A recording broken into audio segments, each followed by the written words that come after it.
বিপিনুরের বক্তব্যটা অনেক আগে, মানে এটা যদি সাংবিধানিক বা রাষ্ট্রের বাংলাদেশের মানে বিচার বিভাগের সাংঘর্ষিক হয়, তাহলে উনি পলিটিক্যাল নেতা লিডার হিসেবে উনি এটা ক্ষমা চাওয়ার কোনো আমি দেখি না দোষের কিছু। যদি সাংবিধানিক ভাবে সাংঘর্ষিক হয়, যদি সাংঘর্ষিক না উনি সত্য কথা বলে তাহলে ক্ষমা চাওয়ার কোনো প্রশ্নই আসে না। বিচার বিভাগের সাথে সাংঘর্ষিক হয়, অপরাধ হয়, তাহলে উনি যেন এটা ক্ষমা চায়। তা আমাদের এটা ক্ষমা চাওয়া ভালো ভাই, ক্ষমা চাওয়া আদমের লক্ষ্য, আর ক্ষমা না চাওয়া শয়তানের লক্ষ্য। যদি এটা যদি মনে করেন যে বিচার বিভাগের সাথে, বিচার বিভাগ বাংলাদেশের সর্বোচ্চ জায়গা, বিচার বিভাগের সাংঘর্ষিক হয় তাহলে উনি ক্ষমা চাক, আর যদি সাংঘর্ষিক না হয় তাহলে এটা উনি উল্টো পাল্টা রিট করুক, এটার বিরুদ্ধে বিভিন্নটার বিরুদ্ধে রিট করুক। বিভিন্ন দেশে আন্দোলন সংগ্রাম করে নেতা হয়েছে, এই পর্যন্ত আসছে।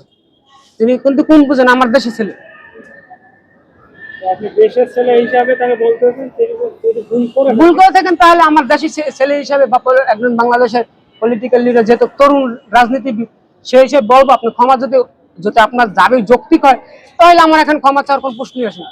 যদি সাংঘর্ষিক হয় বিচার বিভাগের সাথে, তুমি ক্ষমা চাবে, দোষের কিছু নেই।